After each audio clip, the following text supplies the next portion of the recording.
இன்று பேசும்படி ஆவியானவர் நினைவிலே கொண்டு வந்த வார்த்தை என்னவென்றால், நம்மில் காணப்பட வேண்டியவைகள், நம்மில் காணப்படக்கூடாதவைகள். எது எது நம்மில் காணப்பட வேண்டுமோ அது கண்டிப்பாக நம்மில் காணப்பட வேண்டும். எது எது நம்மில் காணப்படக்கூடாதோ அது எவ்வளவும் நம்மில் காணப்படக்கூடாது. இந்த 2 குமாரர்களில் மூத்த குமாரனை முன்னிறுத்தி அந்த மூத்த குமாரன் வாழ்க்கையை வைத்து நம்மில் காணப்பட வேண்டியவைகள், காணப்படக்கூடாதவைகள் என 5 காரியம், அந்த 10 காரியம் இன்னைக்கு சொல்ல வேண்டும்.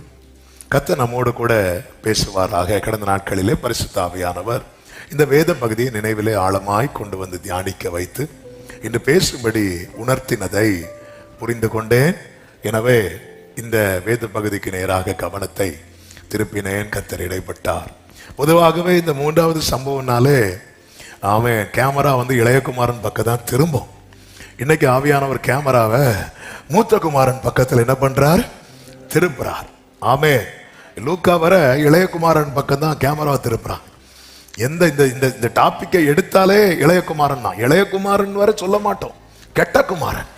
ஒரு மனுஷனை சீக்கிரம் கெட்டவனாக்க கிருபை பெற்றவர்கள் நாம. எடுத்து பைபிள்ல கெட்ட குமாரன்லாம் சொல்லல. ஆனா ஒரு ஸ்டோரியை படிச்ச உடனே அவன் எந்த குமாரன்? கெட்ட குமாரன். ஆமே, நம்மில் காணப்பட வேண்டியவைகள். இந்த சம்பவம் நமக்கு தெரியும். ஒரு தகப்பனுக்கு 2 பிள்ளைங்க, சொத்து பிரித்து கொடுக்கப்படுகிறது. இளையகுமாரன் போயிட்டான். போய் அடி வாங்கிட்டு எல்லாம் இழந்து திரும்பி வரும்போது சேர்த்துக் கொள்ளப்படுகிறான். இதை கர்த்தர் உவமையாக அழகாக சொல்லுகிறார். இந்த மூத்த குமாரன் நீங்க பாத்தீங்கன்னா என் வாழ்க்கையில காணப்பட்ட நல்ல, அதாவது தகப்பனை பிரியப்படுத்துகிற காரியங்கள் இது நம்மில் கண்டிப்பாக காணப்பட வேண்டும். முதலாவது காரியம் நீங்க பாத்தீங்கன்னா, அவன் தகப்பனை அவசரப்படுத்தவில்லை. அந்த வசனத்தை வாசியுங்கள். 12வது வசனம். அவர்கள் இளையவன் தகப்பனை நோக்கி, தகப்பனே, ஆஸ்தியில் எனக்கு வரும் பங்கை எனக்கு தர வேண்டும் என்றான். அந்தபடி அவன் அவர்களுக்கு தன் ஆஸ்தியை பங்கிட்டுக் கொடுத்தான். அந்த இளையவன் போய் முந்திக் கொள்ளுகிறான். முந்திக் கொள்ளுகிறது என்று மட்டுமல்ல, அவரை அவசரப்படுத்துகிறான். ஆனால் மூத்த குமாரன் நீங்க கவனிச்சீங்கன்னா தெரியும், இந்த ஒரே வசனத்துல 2 காரியத்தை பார்க்க முடியும். ஒன்று, ஒருத்தன் கேட்டு வாங்குறான், இன்னொருவன் கொடுப்பதை வாங்குகிறான். என்ன சொன்னேன்? ஒருவன் கேட்டு வாங்குகிறான், இன்னொருவன் கொடுப்பதை வாங்குகிறான். கொடுப்பதை வாங்குகிறான். அதன் அர்த்தம் என்னன்னா, அவன் இளையகுமாரனை போல தன் தகப்பனை என்ன செய்யவில்லை என்றால் அவசரப்படுத்தவில்லை. தகப்பனுடைய சொத்து யாருக்கு தான் வரப்போகுது? பிள்ளைகளுக்கு தான் வரப்போகுது. அந்த மூத்த குமாரன் எந்த மனநிலைமையில் இருக்கிறான்னா, அவருக்கு எப்போ தர தோணுதோ அப்போ தரட்டும். ஆனா இளையகுமாரன் அப்படி கிடையாது, எனக்கு இப்ப தரணும். ஆமென்.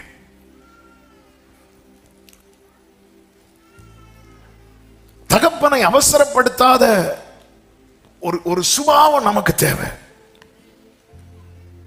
நம்மில் பலர் என்ன நினைச்சிட்டு இருக்கிறோம் தெரியுமா? யாக்கோபை போல தந்திரமா வாழலைன்னா நம்மளால நன்மையை சுதந்திரிக்க முடியாதுன்னு நம்ம நினைச்சிட்டு இருக்கிறோம். யாக்கோபு பாத்தீங்களா, ஏசாவை போல வேஷமிட்டு தகப்பனுக்கு முன்பாக போய் நின்று என்ன செய்கிறான் என்றால், அவன் தகப்பனுடைய ஆசீர்வாதத்தை வாங்கிட்டு போயிடுறான். ஆமே, அவன் எப்படி வாங்குறான்? உண்மையிலே இது யாக்கோபுடைய பிளானே கிடையாது. ஏசாவுக்கு வஸ்திரம் போடணும், ஏசான்னு சொல்லி போய் நின்று வாங்கணும், இது யாக்கோபுடைய பிளானே கிடையாது. ஆனா யாக்கோபின் தாயார் என்ன பண்றாங்கன்னா, இந்த தந்திரத்தை ஊட்டுறாங்க.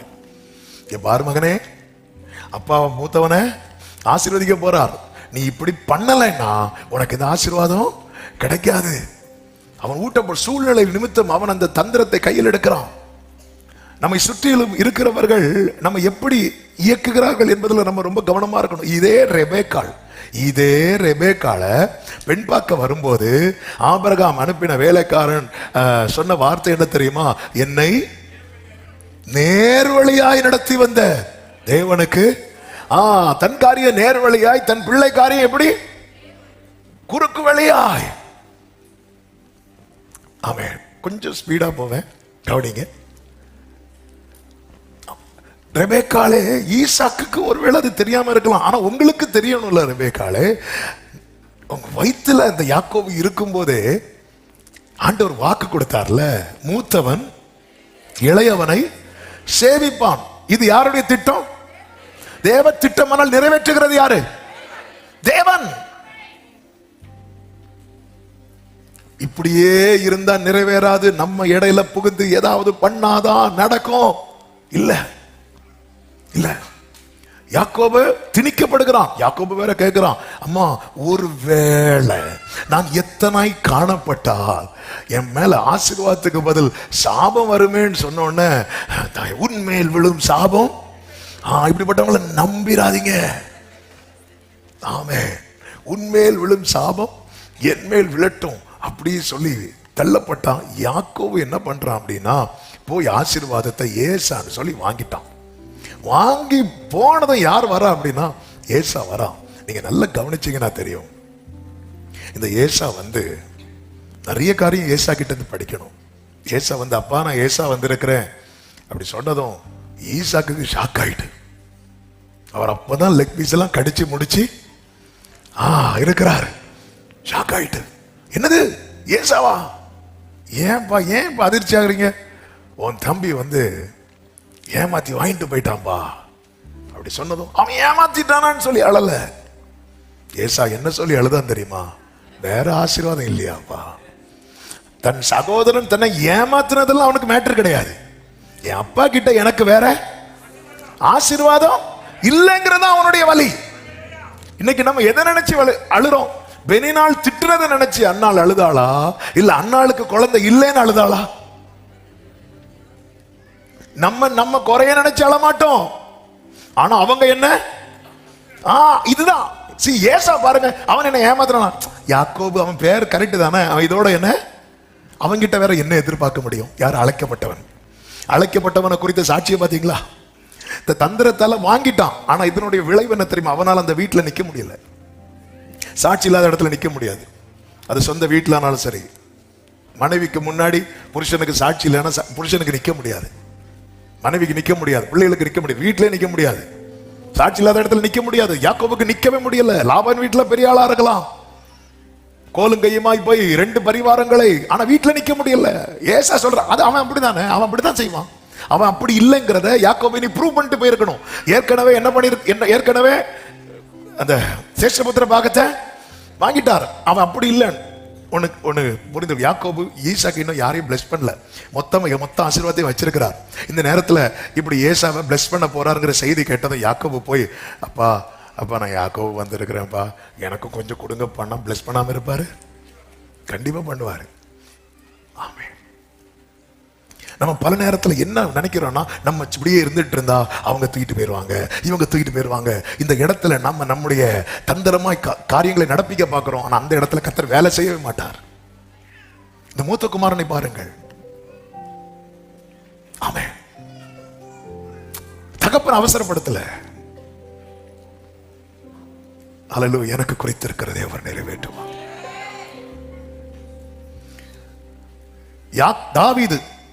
தாவீது மரணப்படுக்கையில் இருக்கிறார். மரணப்படுக்கையில் தாவீதுக்கு அநேக குமாரர்கள் உண்டு.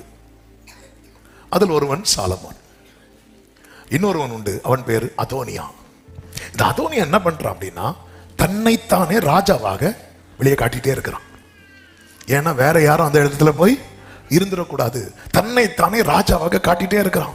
1 ராஜாக்கள் 1வது அதிகாரம் அதனுடைய 5வது வசனத்தில் சொல்லப்பட்டிருக்கிறது, நான் ராஜா ஆவேன் என்று சொல்லி தன்னைத்தானே உயர்த்தி தனக்கு ரதங்களையும் குதிரை வீரரையும் தனக்கு முன் ஓடும் 50 காலாட்களையும்.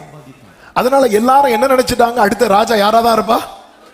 ஏன்னா அதோன்னு என்ன பண்ணிட்டான்னா முந்தி கொண்டான். ஆனா அதே நேரத்தில் சாலமோன் என்ன பண்றாரு நினைக்கிறீங்க?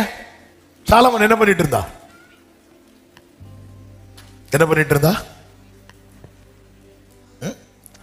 ஒன்னும் பண்ணல. ஏன் யோசிக்கிறீங்க? ஆமே ஆமே, அல்லேலூயா. ஒண்ணுமே பண்ணல, முந்தி கொண்டான். ஏன் அதோனியா இப்படி முந்தி கொள்ளுகிறான் தெரியுமா? அதோனியாவோட பார்வை எப்படி தெரியுமா? தகப்பன் என்ன செய்ய போகிறார்? மரிக்க போகிறார். ஏன் சாலமோன் சும்மா இருந்தார் தெரியுமா? சாலமோனுடைய பார்வை என்ன தெரியுமா? என் தகப்பன் இன்னும் உயிரோடு தான் இருக்கிறார். ஆமென். அதாவது படுக்கையில் இருந்த தகப்பனே தன் மகனுக்கு செய்ய வேண்டியதை செய்ய முடியுமானால் சிங்காசனத்தில் இருக்கிற தகப்பன், எத்தனை பேர் இந்த பகல் வேளையில நம்புறீங்க? எனக்கு குறித்திருக்கிறதை எத்தனை அதோனியாக்கள் வந்தாலும் அதை பறிக்க முடியாதுன்னு சொல்றவங்க நல்ல கரங்களை சாட்டி ஆமென் சொல்லுங்க பார்க்கலாம். தாவீதுக்கு எழும்பி பழையது போல இப்ப யுத்தம் பண்ண முடியாது, பழையது போல எதுவும் செய்ய முடியாது. ஆனா படுக்கையில் இருந்து பத்சேபாளை கூட்டு பேசுறான், நாத்தானை தீர்க்கதரிசியை கூட்டு பேசுறான், கூட்டு பேசி என்ன செய்யணுமோ செய்ய வைக்கிறான். ஆமீன். அத்தனை பேருக்கு முன்னாடி அதோனியா, எல்லாரும் அதோனியா தான் ராஜாவான் பாரு, அவன் தான் ரொம்ப ஸ்பீடா பண்ணிட்டு இருக்கிறான், அவன் தான் அடுத்த ராஜாவான். சாலமோன் எதுவுமே பண்ணல, ஏன்னா அவனுக்கு தெரியும் என் தகப்பன் இன்னும் உயிரோடு தான் இருக்கிறான். படுக்கையில் இருந்த தகப்பனுக்கு இவ்வளவு செய்ய முடியுமானால் இந்த பகல் வேளையில சமீபத்திலும் தூரத்திலும் இருக்கிற அன்பு சகோதரா சகோதரி, அநேக அதோனியாக்கள் உன் இடையில வந்து உன் ஆசீர்வாதத்தை வழி மறிக்கிறார்களோ, நீ காத்திரு. சிங்காசனத்தில் வீற்றிருக்கிறவர் நம்புறவங்க மட்டும் கரங்களை தட்டி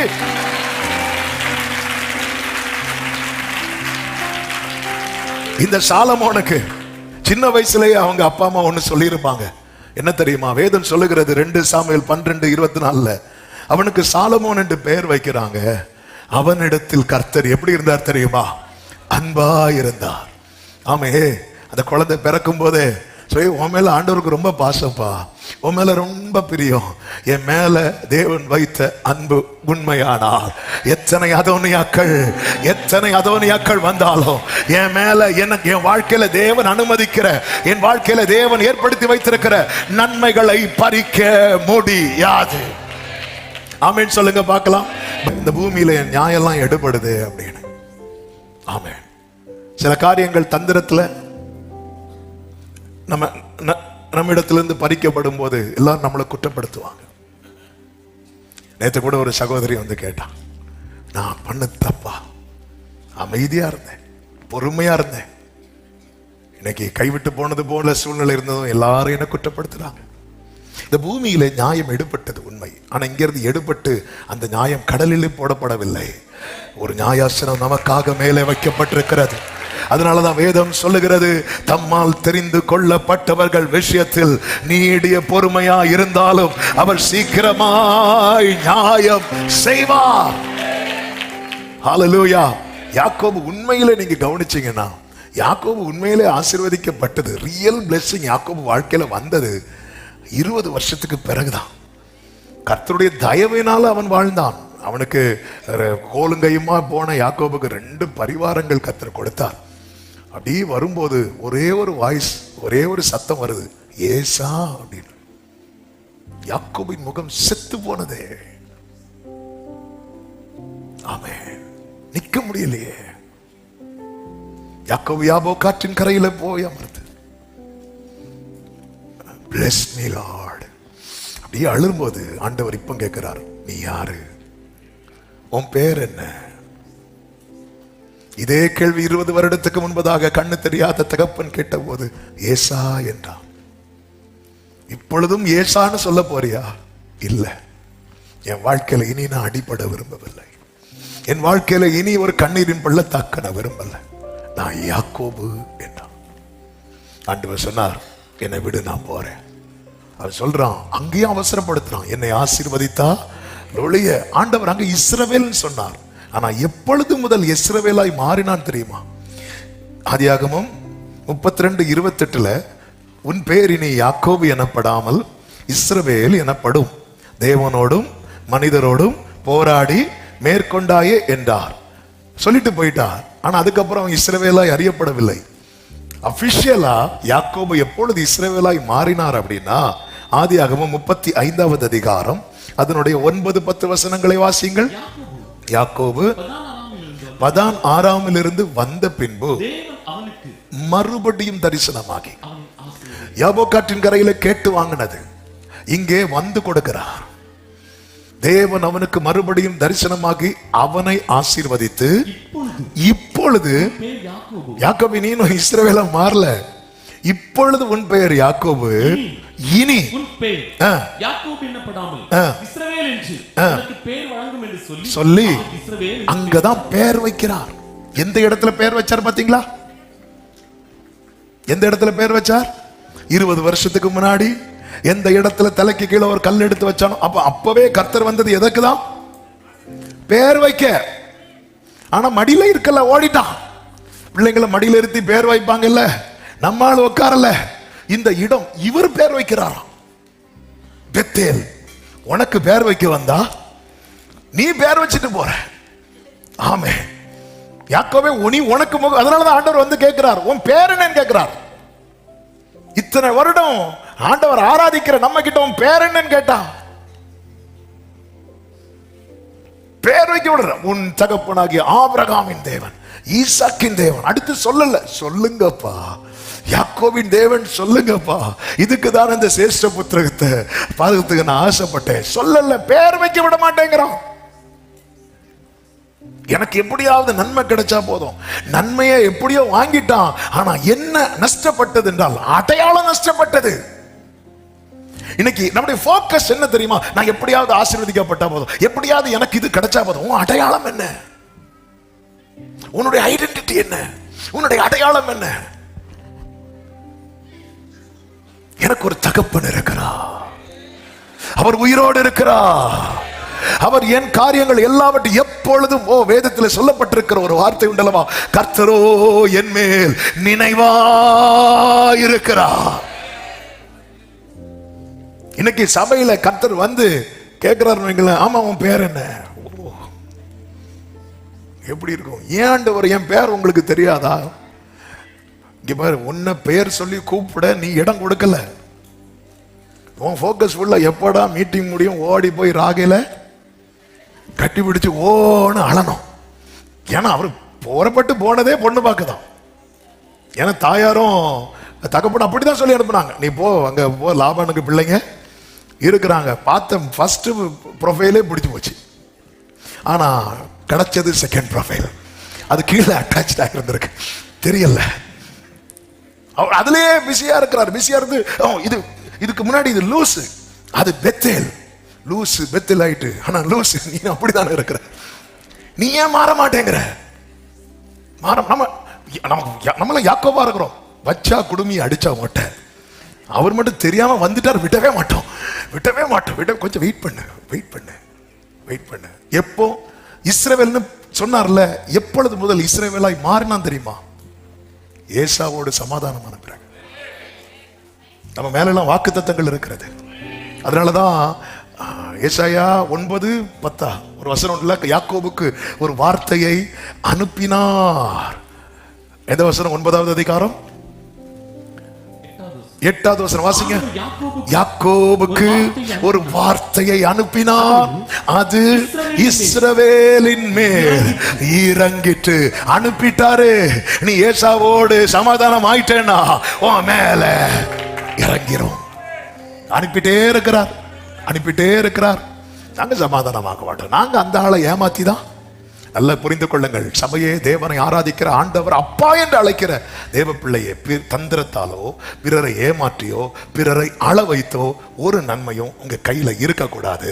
அப்படி இருந்தா ஒரு நாள்ல எல்லாத்தையும் விட்டு யாக்கோபு போல ஒரு ஆற்றங்கரையில போயிருந்து ஆள வேண்டிய ஒரு சூழ்நிலை வரும். ஆவியானவர் சபைகளுக்கு சொல்லுகிறதை காதுள்ளவன் நல்லா சம்பாதிச்சு ஒரே நைட்ல இல்லாம ஆகிறது யாக்கோபால தாங்க முடியல. அவன் என்ன சொல்லி அழுவான் தெரியுமா? எல்லாத்தையும் அவன் அழிக்க போறான். ஒரே நைட், ஒரே இரவு, ஒரு நைட்டு எல்லாமே என்னை விட்டு போகுது அப்படிங்கிற ஒரு எண்ணம் வந்துட்டுன்னு வைங்களேன், அந்த இரவு எத்தனை தூக்க மாத்திரை போட்டாலும் உங்களுக்கு தூங்க முடியாது. அந்த இரவு தான் ஒரு மரண இரவு, வேதனையின் இரவு, திகிலின் இரவு. அன்னைக்குதான் நம்ம யாரு, நம்ம பூச்சியாகிற இரவு, பூச்சியாகிற இரவு. ஆமென், ஆமென். அதோனியா பட்சேபால் இடத்துல வந்து என்ன சொன்னா தெரியுமா? 1 ராஜாக்கள் 2வது அதிகாரம் 14-15 வசனங்களை வாசியுங்கள். பின்பு அவன் உம்மோட பேச வேண்டிய ஒரு காரியம் இருக்கிறது என்று பட்சேபால் இடத்துல சொல்லும் போது, பட்சேபால் சொல்லு அப்படிங்கிறான். அப்பொழுது அவள் சொல்கிறான், ராஜ்யம் என்னுடையதா இருந்தது என்றும் நான் அரசாளுகிறதற்கு இஸ்ரவேலர் எல்லாரும் என்மேல் நோக்கமாய் இருந்தார்கள் என்றும் நீர் அறிவீர். ஆனாலும் ராஜ்யபாரம் என்னை விட்டு தாண்டி என் சகோதரனுக்கு ஆயிற்று. கர்த்தரால் அது அவருக்கு கிடைத்தது. ஆமென். எத்தனை பேர் நம்புறீங்க? என் தகப்பன் உயிரோடு இருக்கிறார். அவர் படுக்கையில் அல்ல, சிங்காசனத்தில் இருக்கிறார். ஆமென் சொல்லுங்க பார்க்கலாம். இந்த ஈசாக்க பாருங்க, ஈசாக்க பாருங்க. ஈசாக்கு வந்து தகப்பனோட ஒரு இடத்துலயாவது ஏதாவது கேட்டு வாங்கினார் நினைக்கிறீங்க? நான் சொல்றது சரி? அது அந்த உறவின் ஆழம். கேட்டிருப்பார், நிறைய கேட்டிருப்பார். ஆனா அந்தந்த வேளையில் செய்ய வேண்டிய காரியத்தை தகப்பன் மனதில் வைத்திருப்பார் பாருங்க. அந்த காரியத்தை கேட்கல, அந்த காரியத்துக்காக காத்திருந்தார். இப்ப ஈசாக்கு பெண் பார்க்கறதுக்கு ஈசாக்கு வந்து ஆபிரகாம்கிட்ட வந்து நின்னாரா? அப்பா, அடுத்த அக்டோபர்ல எனக்கு 30, உங்களுக்கு தெரியாது. எனக்கு 30ன்னா உங்களுக்கு 130. எனக்கு பிரச்சனை இல்லை, உங்களுக்கு வயசு காலத்துல தண்ணி ஊத்துறதுக்கு தான். இல்ல ஈசாக்கு வந்து சொல்லுவார, பாருங்கப்பா முடியெல்லாம் நரைக்குது, உங்களுக்கு பிரச்சனை இல்லை, ஏன்னா அதெல்லாம் போச்சு, எனக்கு முடியெல்லாம். ஒண்ணுமே அவசரப்படுத்தல. ஆபிரகாம் தான் வேலைக்காரனை கூப்பிட்டு எல்லாத்தையும் வாக்கியம் பண்றான். இதனுடைய ரிசல்ட் என்ன தெரியுமா? ஆதியாகமம் 25வது அதிகாரம் 5வது வசனம். ஆபிரகாம் தனக்கு உண்டான யாவையும் ஈசாக்குக்கு கொடுத்தான். தனக்கு உண்டான யாவையும். இதுதான் லூக்கா 15 சொல்லப்பட்டிருக்கிறது. தகப்பன் 2 பேருக்கும் பிரித்து கொடுத்தாலும் அதனுடைய 31வது வசனத்தில் சொல்லப்பட்டிருக்கிறது, மகனே நீ எப்போதும் என்னோடு இருக்கிறாய், எனக்குள்ளதெல்லாம் உன்னுடையதா இருக்கிறது.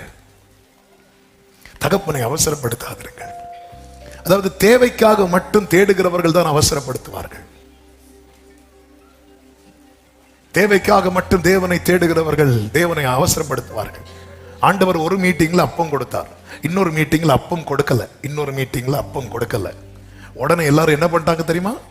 போயிட்டாங்க. ஒரு 12 பேர் கூட இருந்தாங்க. அந்த 12 பேரை பஸ்கா இரவு அன்னைக்கு ஒரு வீட்டில் கொண்டு உட்கார வச்சு அவர் எடுத்து அப்பத்தை கொடுக்கிறார். பஸ்கா அன்று பிட்டு கொடுக்கப்பட்ட அப்பம் யாருக்கு கொடுக்கப்பட்டது தெரியுமா? தன்னோடு இருந்தவர்களுக்கு, விட்டு போகாதவர்களுக்கு. வயிற்றுக்கான அப்பம் எல்லாருக்கும் கொடுத்தார். அவங்க அடுத்த மீட்டிங்ல ஃபுட் இல்லைன்னு போயிட்டாங்க.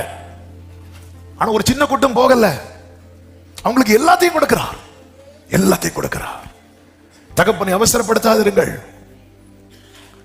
ஏற்ற வேளையில் ஆகாரம் தருவீர் என அவைகள் எல்லாம் உம்மை நோக்கி காத்திருக்கும். நீர் கொடுக்க அவைகள் வாங்கிக் கொள்ளும். அப்ப கேட்க கூடாதா? கேட்கறது தப்பு கிடையாது. கேட்ட காரியம் தேவன் எப்பொழுது தருவாரோ அதுவரை காத்திருக்க கிருபையை கேளுங்கள் தான் கர்த்தர் சொல்றார். கேட்க கூடாதுன்னு. ஆனா கேட்டு எனக்கு இப்பவே வேணும் அவசரப்படுத்துறோம் தெரியுமா? அந்த இடத்துல நம்ம கர்த்தருடைய அன்பை சந்தேகப்படுகிறோம். அவர் எனக்கு உண்மை செய்ய மாட்டார், அங்கதான் சந்தேகப்படுறோம். ஆண்டவர் எனக்கு ஒண்ணு செய்ய மாட்டார்னு அதனாலதான் நான் கேட்கிறோம். எனக்கு தந்துட்டு போங்க. சில சொல்லுவாங்க அதுவரை போயிட்டு வரேன். இல்ல நீங்க தந்துட்டு போங்க. சில இடத்துல சைன் வாங்க நிப்பாங்க பாருங்க, போயிட்டு வந்து சைன் பண்ற. நீங்க சைன் போட்டுட்டு அதன் அர்த்தம் என்ன? இவர் போனா வரமாட்டாரு. அப்ப நம்ம ஆண்டவர்கிட்ட எனக்கு எப்படியாவது இப்ப செய்யுங்கன்னு கேட்கறதுக்கு ரீசன் என்ன? நம்ம ஆண்டவர் அந்த விஷயத்துல என்ன பண்ணல, நம்பல. இவர் இப்ப போனா இவர் ஒருவேளை மனசு மாறிட்டார்னா. ஆமென். எங்க இயேசு மரணத்துக்கு உட்படுவதற்கு முன்பதாக சீஷர்களை சகோதரர்கள் என்றார். மரித்து உயிர்த்த பிறகும் இயேசு சீஷர்களை சகோதரர்கள் என்றுதான் சொன்னார். அதன் அர்த்தம் என்ன? அவர் கர்த்தர், அவர் மாறாதவர். செய்வேன் என்று சொன்னால் செய்வார். அவர் ஏற்படுத்தின உறவு ஒரு குறிப்பிட்ட சீசனுக்கான உறவு அல்ல. ஆமென். இந்த மூத்த குமாரனை பார்த்தா அவசரப்படுத்தல. 2வது காரியம் நீங்க பாத்தீங்கன்னா லூக்கா 15வது அதிகாரம் 13வது வசனத்தை வாசிங்கள். லூக்கா 15:13. எல்லாவற்றையும் சேர்த்துக் கொண்டு தூர தேசத்துக்கு புறப்பட்டு போய் அங்கே இளைய குமாரன் எல்லாவற்றையும் சேர்த்து கொண்டு தூர தேசத்துக்கு போனான். ஆனால் மூத்த குமாரன் என்ன செய்கிறான் தெரியுமா? தகப்பனோட. இது ஆப்ஷன், இது ஆப்ஷன். நல்ல கவனமா கேளுங்க. நம்மை தேவன் நியாயப்பிரமாண காலத்துக்குள்ளே வைக்கவில்லை. கிருபையினால் எப்பொழுது மீட்கப்பட்டோமோ நம்மையில் இருக்கிற கட்டுகள் எல்லாம் அவன் சுயாதீனம் நமக்கு கொடுக்கப்பட்டது, சுதந்திரம். ஆனா நான் எங்க இருக்கணும், என் வாழ்க்கை எப்படிப்பட்டதா இருக்க வேண்டும் என்று தீர்மானிக்கிற இடத்துல நம்ம நிக்கிறோம். இந்த இளையகுமாரன் என்ன பண்றான் அப்படின்னா, தனக்கு கொடுக்கப்பட்டதை எல்லாம் சேர்த்து கொண்டு தூர தேசத்துக்கு புறப்பட்டு போய் வாழ்றான். இந்த மூத்த குமாரனை பார்த்தீங்கன்னா தகப்பனோடு இருப்பதையே தெரிந்து கொள்ளுகிறான். இந்த தகப்பன் கேட்கல. என்ன கேட்கலன்னா, அவன் போனா போட்டும், நீ என் கூட இருப்பியா? இல்ல. இந்த இளையகுமாரன் போகும்போது அவன் கழுத்தை கட்டி பிடிச்சு அழல. தகப்பன் திருப்பி வரும்போது கட்டி பிடிச்சு அழுதாரு பாத்தீங்களா? போகும்போது அழல. இது ஆப்ஷன். நமக்கு முன்னாடி 2 வாசல் திறக்கப்பட்டிருக்கிறது. ஜீவனுக்கு போகும் வாசல், கேட்டுக்கு போகும் வாசல். இளையகுமாரன் எல்லாவற்றையும் சேர்த்துக் கொண்டு போகும்போது மூத்த குமாரனுக்கும் போயிருக்கலாம். ஆனா மூத்த குமாரன் தகப்பனோடு இருப்பதையே தெரிந்து கொள்ளுகிறான். நாம் எதை தெரிந்து கொள்கிறோம்? எந்த லைஃப் விரும்புறோம்? நகோமி மோவாபில இருந்து பெத்லகேமுக்கு திரும்பும் போது ஓர்பாலும் ரூத்தும் கூட வராங்க. கூட வரும்போது நகோமி சொல்றாங்க, இங்க பாருங்க, நீங்க எனக்கு பாரமா இருவீங்க, நீங்க தயவு செய்து உங்க ஊருக்கே திரும்பி போயிருங்க. இனி உங்களுக்கு ஒரு வாழ்க்கை தர்றதுக்கு என்கிட்ட பிள்ளைங்க இல்ல. அதோட ஸ்டாப் பண்ணிருக்கலாம். அப்படியே நான் குழந்தைய பெத்து, இதெல்லாம் யாரை கேட்டாவலாம், அந்த பிள்ளை வளர்ந்து அதுக்கு எனக்கு ஸ்ட்ரென்த் இல்ல, அப்போ விருப்பம் இருக்கு, பலம் தான் இல்லை. இதுல யாராவது இப்படியே சொல்லும் போது ஓர்பால் பார்த்தா இது வேலைக்கு ஆகாது. அப்படியே அழுது முத்தமிட்டு, இந்த அழுது கிஸ் பண்றவங்கள நம்பவே கூடாது. பழைய ஏற்பாட்டில் ஓர்பால்னா, புதிய ஏற்பாட்டில் யூதாஸ். அப்படி முத்தமிட்டு போயிட்டான். ஆனா ரூத் ஒரு வார்த்தையை சொல்லுவாங்க பாருங்க. 1வது அதிகாரம் அதனுடைய 16வது 15 16 வசனங்களை பாருங்கள். அப்பொழுது அவள், இதோ உன் சகோதரி தன் ஜனங்களிடத்துக்கும் தன் தேவனிடத்துக்கும் திரும்பி போய்விட்டாளே, நீயும் போக வேண்டியது. ஆனா சகோதரியின் பிறகு திரும்பி போன்னு சொல்லும் போது ரூத் சொல்லுவாங்க, இந்த வேர்டை கவனிக்கணும், நான் உம்மை பின்பற்றாமல் உம்மை விட்டு திரும்பி போவதை குறித்து என்ன அதன் அர்த்தம்? உங்களை விட்டு போக பண்ணும்படியான காரியத்தை நான் கேட்க விரும்பல. எனக்கு அது கேட்க வேண்டாம். நீங்க என்ன சொல்லுங்க, நான் கேட்கிறேன். பாஸ்டிங் இருக்க சொல்லுங்க, பாஸ்டிங் இருக்கிறேன். பேசாம இருக்க சொல்லுங்க, பேசாம இருக்கிறேன். அழ சொல்லுங்க, நான் அழுறேன். ஆனா உங்களை விட்டு போக மட்டும் சொல்லாதீங்க. தேவ பிள்ளையே, இந்த ஏதேன் தோட்டத்துல கர்த்தரை விட்டு போக பண்ணுகிற செய்தி தானங்க சாத்தான் சர்ப்பத்தின் வாயிலாய் சொன்னான். இந்த ஏவாள் என்ன பண்ணிருக்கணும் தெரியுமா? ஓ, இதை மட்டும் சொல்லாத, இதை மட்டும் சொல்லாத, இதை எனக்கு கேட்க பிடிக்கல. அவளுக்கு கேட்க பிடிச்சது. இன்னைக்கு நம் காதுகள் எதை கேட்க விரும்புகிறது? இன்னைக்கு நகோமி கூட தான் டிராவல் பண்ணது போல அவரோடு பயணிக்கிறோம். ஆனா ஓர்பால போல முத்தமிட்டு திரும்பி போறோம். ஆண்டவர் உங்களை விட்டு போக அதை நான் கேட்க விரும்பல. பேதுரு என்னதான் மறுதளித்தான், என்ன சொன்னாலும் உண்மையிலே பேதுரு மறுதளிக்கிறதுக்கு அங்க போனாரு. அவருக்கு என்ன ஆகுதோ பார்க்க போனார். எவ்வளவோ கண்டித்தார்ல, எல்லாத்தையும் கேட்டுட்டு இருந்தார். ஆனா ஒரு காரியத்தை மட்டும் பேதுரு முரண்டு பிடிச்சிட்டு இருந்தார். என்ன தெரியுமா? நீ வரக்கூடாது என் கூட. இப்போ நான் ஏன் வரக்கூடாது? பேதுருவே வரக்கூடாது. இப்போ உனக்கு புரியாது, நீ இப்போ வரக்கூடாது, அப்புறம் வருவேன். அது ஏன் நான் வரக்கூடாது? நீ வந்த 3 தடவை மறுதளிப்ப, அதெல்லாம் அக்செப்ட் பண்ணவே இல்லை பேதுரு. அவரால் அதனாலதான் பேதுரு விழுந்த போதும் கர்த்தர் அவனை விடல. உயிர்த்தெழுந்து 12 சீஷர்களை அவர் சந்திக்கிறதுக்கு முன்பதாக பேதுருவை பர்சனலா சந்திக்கிறார். பர்சனலா சந்தித்து அதுக்கு பிறகு மற்ற சீஷர்களோடு சேர்த்து வைத்தவரை சந்திக்கிறதை வேதம் நமக்கு காண்பிக்கிறது. தகப்பனோடு அவரோடு இருக்கிற அனுபவம். ஆண்டவரை நீங்க என்ன எவ்வளவு பிளஸ் பண்ணாலும் நான் உங்களை விட்டு போக மாட்டேங்கிற நம்பிக்கையை மட்டும் நீங்க ஆண்டவருக்கு கொடுத்து பாருங்க. ஆண்டவர் உங்களை ஆசீர்வதிக்கிறத தடுக்கவே முடியாது. எவ்வளவு இந்த யோசேப்புக்கு எது ரொம்ப பிடிக்கும் அப்படின்னா யாக்கோபு கூட இருக்கிறது ரொம்ப பிடிக்கும், ரொம்ப பிடிக்கும். ஆனா அதுதான் அவன் வாழ்க்கையில ஒரு பெரிய இழப்பு போல. நாட்கள் சென்று இப்ப யாக்கோபு ஒரு இடத்துல இருக்கிறார், யோசேப்பு எகிப்தில உயர்ந்த நிலையில் இருக்கிறார். சகோதரர்களுக்கெல்லாம் தானியத்தை கொடுக்கும் போதே யாரை பத்தி கேட்கிறாருன்னா, அப்பா எப்படி இருக்கிறார், அப்பா எப்படி இருக்கிறாரு கேட்டுட்டே இருக்கிறார். தன்னை வெளிப்படுத்தினதும் அவர் சொன்ன வார்த்தை என்ன தெரியுமா? போய் அப்பாவை கூட்டிட்டு வாங்க, அவர் இனி எங்க தான் இருக்கணும் தெரியுமா? என் கூட தான் இருக்கணும். பஞ்சகாலம் எத்தனை வருஷம் தெரியுமா? 7 வருஷம். பஞ்சகாலம் முடிஞ்சதை யாக்கோபு திரும்பி போனார் நினைக்கிறீங்களா? யோசேப்பு திரும்பி விட்டுருக்கலாம்ல. அப்பா பஞ்சகாலம் முடிஞ்சிட்டு விசா தீர போகுது, ஒழுங்கு மரியாதை இன்னைக்கே போயிருங்க, விடல, இருந்துருங்கப்பா, இங்கேயே இருக்கலாம். சகோதரர்கள் நீங்களும் இங்கேயே இருக்கலாம். ஒருவேளை சகோதரர்கள் அங்கே இருந்தா அப்பா அங்க போக வேண்டிய சூழ்நிலை வந்துடும். வேண்டாம் வேண்டாம், நீங்களும் இங்கேயே இருங்க. தகப்பனோடு இருக்க விரும்புகிறவன். அதனால யோசேப்பு லைஃப் எப்படிப்பட்ட லைஃப் தெரியுமா? கனித்தரும் செடி. ஆமென். இயேசுவோடு சேர்ந்து இருப்ப தென்ன பாக்கியம், இயேசுவுக்காய் ஜீவி.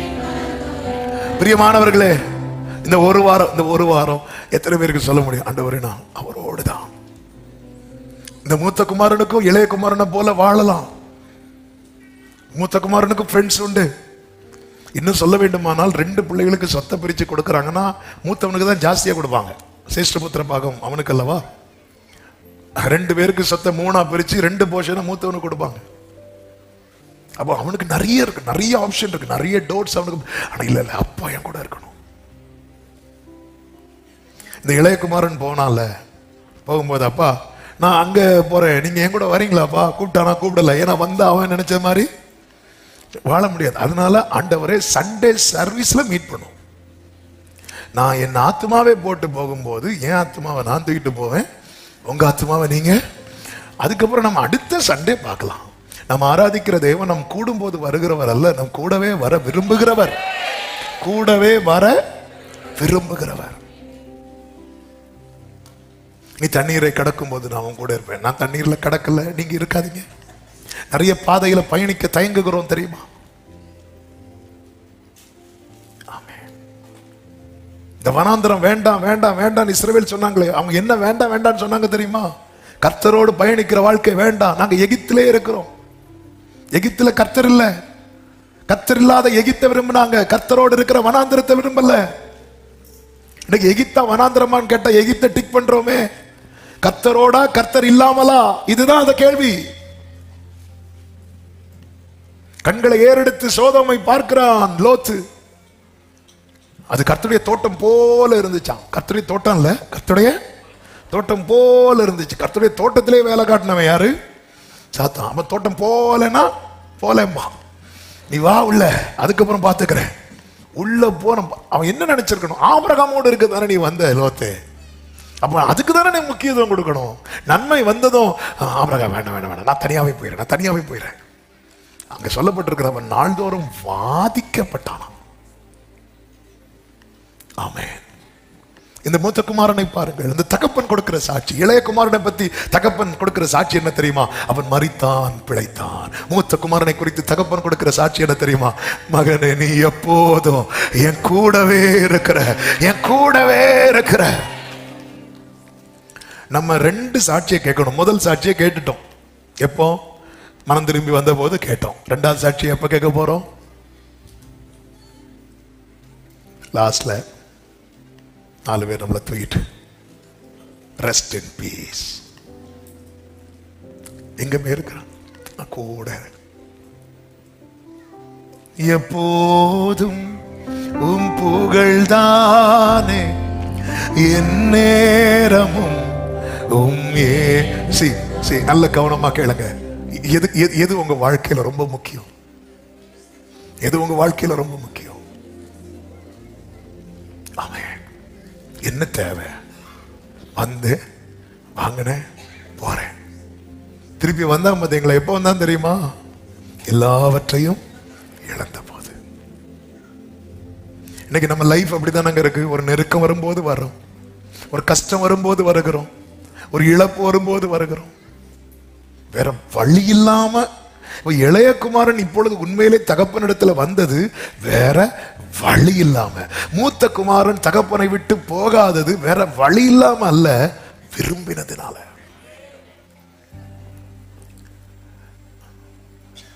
இயேசுவின் சிலுமைய இன்னொருத்தனை சுமக்க வைப்பாங்களா, அவன் பேர் என்ன? சீமோன். சீமோன் விரும்பி சுமந்தானா, வேற வழி இல்லாம சுமந்தானா? வேற வழியில். அவனை பலவந்தம் பண்ணினார்கள்னு சொல்லப்பட்டிருக்கு. அவனை ஃபோர்ஸ் பண்ணாங்க. ஆனா இயேசு வேற வழி இல்லாம சுமக்கல, விரும்பி சுமந்தார். அதனாலதான் லூக்கா 19 இருக்கும், அவர் தம்முடைய சிலுவையை அவரே எடுத்துக்கொண்டு அவர் எருசலேமுக்கு போவோம் அப்படின்னு சொல்லிட்டு வாலண்டியரா வரார். அவர் நினைச்சிருந்தா அந்த ஒலிவ மலையில மறுரூபமான போது கூட யாரெல்லாம் வந்து நின்னா? மோசே, எலியா. அவர் நினைச்சிருந்தா கூட போக முடியுமா? ஆமே. இந்த பக்கம் மோசே, எலியா மேகத்துல நிக்கிறாங்க, இந்த பக்கம் யோவான், யாக்கோபெல்லாம் பாதி தூக்கத்துல நிக்கிறாங்க, சென்டர்ல நாம நிக்கிறோம்னு வைங்களேன். நம்ம எந்த வண்டியில ஏறுவோம்? கீழே போற வண்டியில ஏறுவோமா, மேல போற வண்டியில ஏறுவோமா? எப்போ ஏறணும்னு கேட்டா போதும். ஆனா ஆண்டவரை பாத்தீங்களா, அவங்கள போக சொல்லிட்டு இவங்க கூட இறங்கி வராரு. அவர் விரும்பி வந்தார். ஏன்பா நீ எப்பவுமே அவரோட இருக்கிற? இல்லைன்னா அடிப்பேன்னு நேத்து சொப்பனம் பார்த்தேன். அப்படி இல்லை, எனக்கு அது பிடிக்கும். வாழ தெரியாதவன் பா, உன் சகோதரனை பாரு, அங்க பாரு என்ஜாய் பண்ணிட்டு இருப்பான், வருவான். உனக்கு நீ ஏன்பா அதே மாதிரி வாழல? எனக்கு இதான் பிடிச்சிருக்கு. எனக்கு அப்பாவோடு உமை பற்றி கொண்டு உமக்காக பாத சுவடை தினமும் தொடர்ந்தில். உமை பற்றி கொண்டு உமக்காக பாத சுவடை தினமும் தொடர்ந்திட. உமக்குள்ளே மறைந்திட, உம்மேலே படர்ந்திட. ஆமென். இந்த உலகை வெறுத்து உம்மோடு இணைந்திட.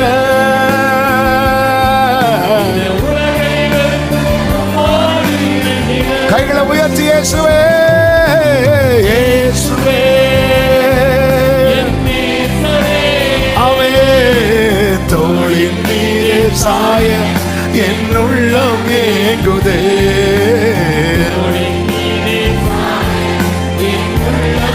இயேசுவே,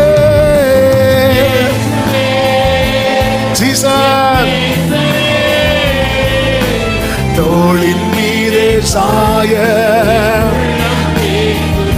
இந்த லைஃப் எல்லாருக்கும் பிடிக்கட்டும். ஆமென். என்னுள்ளம் கிருபையாய் என்னை நடத்தி. இந்த லைஃப் தான் எனக்கு வேணும். அப்பா கூடவே இருக்கணும், அப்பாவோட இருக்கணும். ஹalleluya, ஹalleluya, ஹalleluya. அவரோடு. மூன்றாவதாக இவனில் காணப்பட்ட முக்கியமான காரியம் லூக்கா 15:29 சொல்லப்பட்டிருக்கிறது. அவன் தகப்பனுக்கு பிரதியுத்தரமாக, இதோ இத்தனை வருஷ காலமா நான் உமக்கு ஊழியம் செய்கிறான். ஊழியம் செய்கிறான்னா வேலை செய்கிறான். இந்த இளையகுமாரன் வந்த போது மூத்த குமாரன் எங்க இருந்தான் தெரியுமா? 25வது வசனம். இப்போ ஒரு கேள்வி கேட்கிறேன், இந்த தகப்பன் வீட்டுல வேலை செய்யறதுக்கு வேற ஆள் கிடையாதா? அந்த இளையகுமாரன் எதை நினைச்சு வரான்? வேலைக்கு அப்ளிகேஷனோட வரான். பிள்ளைக்கு அப்ளிகேஷனோட வரல, வேலைக்கு. வேலைக்காரங்க இருந்தாலும் வேலைக்காரங்க வேலை செய்யறது ஆதாயத்துக்காக, பிள்ளை வேலை செய்யறது அன்புக்காக. நம்மை தேவன் பிள்ளைகள் ஆக்கினார், அடுத்த ஆசாரியர்கள் ஆக்கினார். அதாவது கர்த்தருடைய சொற்கேட்டு அவருடைய வார்த்தையின்படி செய்கிற சௌரியவான்களாகிய தூதர்கள் இருக்கிறாங்க. ஆண்டவர் சிக்னல் கொடுத்தா உடனே செய்யற தூதர்கள் இருக்கிறாங்க. ஆனா அவர் என்ன விரும்புறார் தெரியுமா? இந்த ஊழியத்தை என் பிள்ளை செஞ்சா எவ்வளவு நல்லா இருக்கும். ஆதாயத்துக்காக வேலை செய்யறவங்க இருக்கிறாங்க. நம்ம கர்த்தருக்காக ஏதாவது செய்யறது கூலிக்காக இருக்கக்கூடாது, ரிவார்டுக்காக இருக்கணும். இவர் என்னுடைய இந்த ஒரு ரிவார்டுக்காக இயேசு செய்யறாரு பாருங்க. அவருக்கு வேற என்ன, இயேசுக்கு என்ன எக்ஸ்ட்ரா கிடைச்சு சொல்லுங்க? என்ன கிடைச்சுன்னு நம்ம கொடுக்கப்பட்டோம். உண்மையிலே இது ஒரு பெரிய ரிவார்டா? ஆமென். நமக்கு மனசாட்சி இல்லையா? ஆமென். அல்லேலூயா. என்னங்க நம்ம என்னதான் சூப்பரா ட்ரெஸ் பண்ணி கல்யாண வீட்டுக்கு போனாலும் நம்ம கையை தானே பார்ப்பாங்க. எதுக்கு? இவன் கவரோட என்னங்க ஒன்னும் கொண்டு வரலையா? நான் வந்திருக்கிறேனே, நீ எதுக்கு? நான் வந்து இதுதாங்க உலகம், இவ்வளவு தாங்க நம்ம.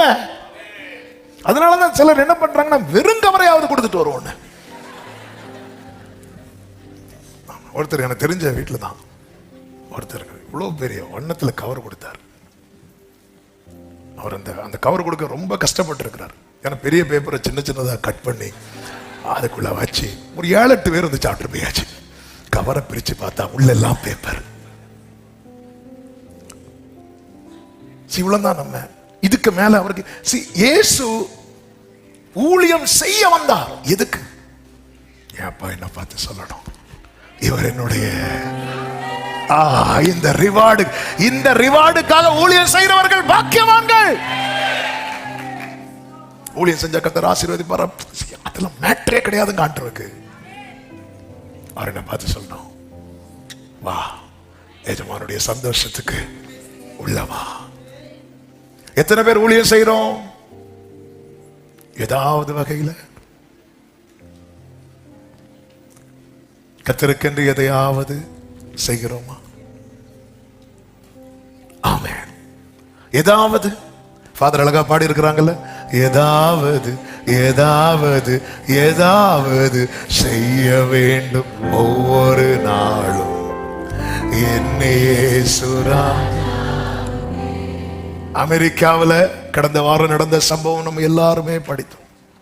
சார்லி கிர்க் என்கிற 31 வயது வாலிபன், அதாவது அவர் இன்னொரு 10 இயர்ஸ் வாழ்ந்திருப்பார்னா, அல்லது ஒரு மேக்சிமம் 15 இயர்ஸ் கூட வாழ்ந்திருப்பார்னா, அடுத்த அமெரிக்க பிரசிடென்ட் ஆகிறதற்கான எல்லா தகுதியும் உள்ளவர். 18 வயசுல ஸ்டார்ட் பண்ணார். வலதுசாரி சார்பாக அந்த அமெரிக்கன் ரைட்ஸ் எல்லாம் பேசினார். ஆனால் ஒவ்வொரு இடத்துலையுமே அவர் ஜீசஸை வெளிப்படுத்திட்டே இருந்தார்.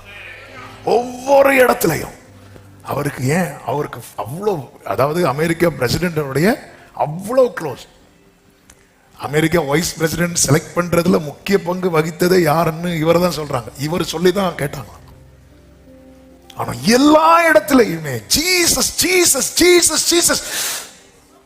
அதனால அவரை கொன்னுட்டாங்க.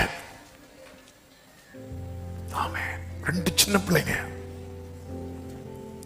நம்ம உண்டு, நம்ம வாழ்க்கை உண்டு, அமெரிக்கா பிரசிடென்ட் நம்ம ஃப்ரெண்டு, அப்படியே வாழ்ந்துட்டு போய் இன்னொரு 10 வருஷம் அப்படியே பீப்புளை இன்ஃப்ளூயன்ஸ் பண்ணி நம்ம எலெக்ஷன் நிக்கலாம், பண்ணிருக்கலாமே. இல்லைங்க, அந்த யாரும் பார்க்காத அந்த ஜாய், அந்த ப்ரெஷியஸான லைஃப் ஜீசஸ் கிட்ட இவர் பார்த்தார்.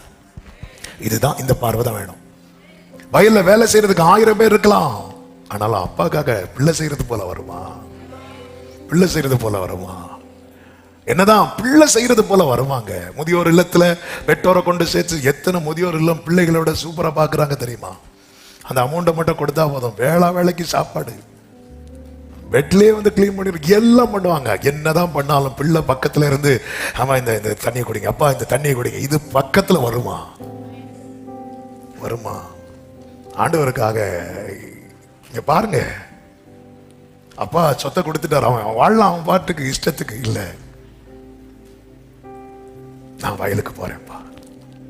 வேலைக்காரங்க இருக்கிறாங்கப்பா, கைக்கு ஒரு வேலைக்காரன், காலுக்கு நான் போறேன்ப்பா வயலுக்கு, நான் வேலை செய்யறேன்ப்பா உங்களுக்காக, ஆண்டவருக்காக. நம்ம பிரச்சனை என்னன்னா, நான் இவ்வளவு டிராக்ட் கொடுத்தேனே, எனக்கு என்ன கிடைச்சது? நீ எடுத்துக்க ஒரு டிராக்ட். கூலிக்காக இல்ல, ரிவார்ட். ஆமென். ஊழியத்தின் ஆரம்பத்தில் எங்க அப்பா வெளியே ஊழியம் போக ஆரம்பித்த போது அப்பா சொன்ன வார்த்தை, இவர் அவங்க தர கவரை ஸ்தோத்திரம் பண்ணி வாங்கிடணும், கவரை அமைக்கி பார்க்க கூடாது. அதன் அர்த்தம் என்ன? ஸ்தோத்திரம் பண்ணி வாங்கிடணும், அதுல நீ பார்க்கவே கூடாது. ஆமா, அதை நீ பார்க்கலன்னு தெரிஞ்சிட்டுனா உன் பை நிறையும் அப்படின்ட்டா. ஆண்டவருக்கு பிளஸ் பண்றது மேட்டரே கிடையாது. கிருபையாக கர்த்தர் நடத்துறார். நான் அப்பாக்காக வயல்ல நிக்கிறேன். வயல்ல இறங்கி வேலை செய்ய அவருக்கு ஆள் இல்லாமலா? அவருக்கு ஆசை என்னன்னா, வேலைக்காரங்களாகிய தூதர்கள் செய்யறதை விட என் பிள்ளைங்க இறங்கிட்டாங்கன்னா உண்மையா செய்வாங்க, உத்தரவாதமா செய்வாங்க. ஆமென். ஒரே ஒரு கேள்வி கேட்கிறேன், அப்பா நானும் வயல்ல நிக்கணும்பா. ஆமென். கர்த்தர் நமக்கு வயலை தருவாராக. ஆமென். இறங்கணும். ஏதாவது உங்க கூட டிராவல் பண்றவங்கள்ட்ட ஜீசஸை பத்தி சொல்லுங்க. அவர் சார்லி கிர்க்குடைய இன்டர்வியூலாம் நிறைய இருக்கும், நிறைய டிபேட், எவ்வளவு வல்கரா கேட்பாங்க. அவர் சிரிச்சுட்டு ஜீசஸை ரிஃப்ளெக்ட் பண்ணார். சான்ஸே இல்லை. ஆமென். நீ உலகமே எதிர்த்தாலும் இந்த பைபிள் இதுதான் என்னுடைய அஸ்திவாரம். இப்படி சரி, அப்ப நல்லா கவனிங்க. அமெரிக்கா ஒரு கிறிஸ்தவ நாடு. கிறிஸ்தவ நாடுங்க மேட்டர் கிடையாது. ரியல் கிறிஸ்டியன்ஸுக்கு எங்கேயுமே உபத்திரவம் தான். அது அமெரிக்கானாலும் சரி, ஆப்பிரிக்கானாலும் சரி, பைபிள் படி வாழணும்னு நினைக்கிறவங்களை ஜீசஸ் இந்த காலத்து பிரீச்சர்ஸ் மாதிரி பிரீச் பண்ணி இருந்தா அவருக்கு டாக்டரேட் கொடுத்திருப்பாங்க. அவர் ஹெவனை பிரீச் பண்ணதுனால அவருக்கு சிலுவையை கொடுத்தாங்க. ஆண்டவருக்கு எதையாவது நம்ம ஒரு நாளைக்கு கண்ணை மூட போறோம். இப்போ திறந்துருங்க. ஒரு நாளைக்கு கண்ணை மூட போறோம். அன்னைக்கு மூடும் போது, அப்பா ஏதோ எனக்கு முடிஞ்சது கொஞ்சம் பண்ணிட்டேன் உங்களுக்காக, அப்படி மூடி அப்படிதான் மூடும். இல்லைன்னா நமக்கு கண்ணு வலிக்கும். கண்ணு மூட முடியாது, பாதி இப்படிதான் இருக்கும். ஐயோ நான் இப்ப என்ன சொல்லிட்டு, ஏன்னா இதுவரை இப்படி கேட்டு வாங்கிட்டேன். கண்ணு மூடும் போது ஆண்டவரே ஏதோ இட் இஸ் ஃபினிஷ்ட், முடிந்தது, ஏதோ எனக்கு முடிஞ்சது சொல்ல முடியுமா? இன்னைக்கு இந்த மூத்த குமாரன் ஆதாயத்துக்காக ஊழியம் செய்யல, ஆதாயத்தை வாங்கிட்டு ஊழியம் செய்யலாம். எல்லாத்தையும் வாங்கி வச்சிட்டு இனி அவன் எப்படினாலும் வாழலாமே. இளைய குமாரன் வரும்போது மூத்த குமாரன் வயல்ல நிற்கிறான். ஆமென். 4வது, வார்த்தையை மீறாமல் வாழும் வாழ்க்கை. லூக்கா 15:29 சொல்லப்பட்டிருக்கிறது, ஒரு காலம்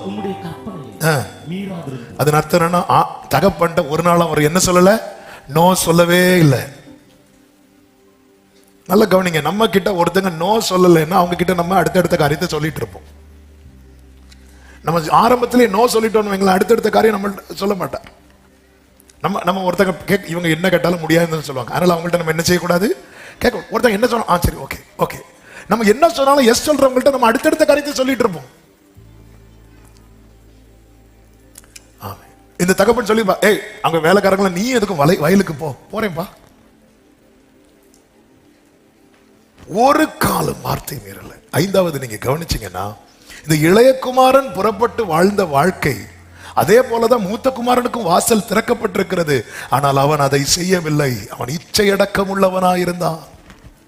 எல்லாவற்றையும் அனுபவிக்க எனக்கு அதிகாரம் உண்டு, ஆகிலும் எல்லாம் எனக்கு தகுதியாயிராது. எல்லாவற்றையும் அனுபவிக்க எனக்கு அதிகாரம் உண்டு, ஆகிலும் நான் ஒன்றுக்கும் அடிமைப்பட மாட்டேன் என்று பவுல் கொரிந்தியருக்கு எழுதும்போது 1 கொரிந்தியர் 6:12 சொன்னது போல எனக்கு அதே போல அதிகாரம் உண்டு. இந்த மூத்த குமாரன் என்ன பண்ணிருக்கலாம், இளைய குமாரனை போல அங்க எங்கேயா போயிட்டு வந்திருக்கலாம். ஆனா இல்ல, இச்சையடக்கம் உள்ளவன். நம்ம காணப்பட வேண்டிய முக்கியமான காரியங்கள். நேரம் போகிறதுனால அதே மூத்த குமாரன் லைஃப்ல நம்ம காணப்படக்கூடாத காரியங்களும் இருந்துச்சு. இது ரொம்ப ரொம்ப முக்கியம். என்ன காணப்படக்கூடாத காரியங்கள்? 1, செல்ஃப் ரைச்சியஸ்னஸ், சுயநீதி. அந்த 15வது அதிகாரம் அதனுடைய 26, 27 வசனங்களை வாசியுங்கள். 25 இருந்து வாசிங்க. அவனுடைய மூத்த குமாரன் வயலில் இருந்தான். அவன் திரும்பி வீட்டுக்கு சமயமா வருகிற போது கீத வாத்தியத்தையும் நடன கழிப்பையும் கேட்டு ஊழியக்காரன் ஒருவனை அழைத்து இது இது என்ன என்று என்ன என்று விசாரித்தான்.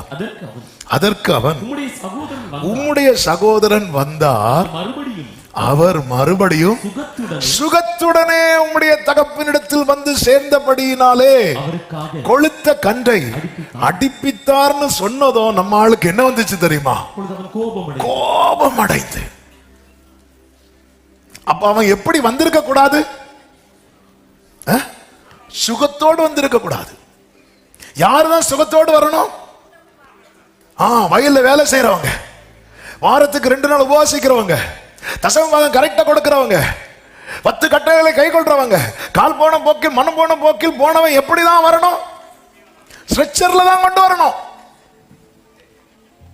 அவன் எப்படி வந்துடக்கூடாது? சுகத்தோடு வந்துடக்கூடாது. இவன் எப்படி இங்க வரலாம்? சுயநீதி இருக்குல்ல, அன்பு என்னும் ஊற்றை அடைத்து விடும்.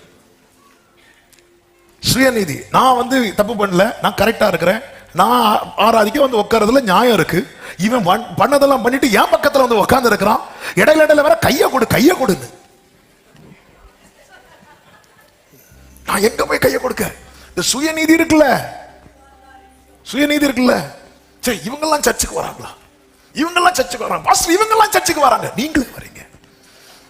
அவங்க வர்றதுல என்ன? இந்த சுயநீதி இருக்குல்ல, சுயநீதி ரொம்ப மோசமான ஐட்டம். ஆமென். என்னைக்கு நம்முடைய நீதியை வச்சு இன்னொரு ஆளை பார்க்க ஆரம்பிச்சிட்டோமோ, நம்மை பிடித்திருக்கிறது பரிசுத்த ஆவி அல்ல, பரிசேய ஆவி. தன்னை நீதிமான் என்று எண்ணி பிறனை பாவியாய் பார்க்கிறத வச்சுதான் ஆண்டவர் உண்மையை சொல்வார். லூக்கா 18. இந்த லூக்கா 15 ஸ்டார்ட் பண்றதை எப்படி ஸ்டார்ட் பண்றாரு நினைக்கிறீங்க?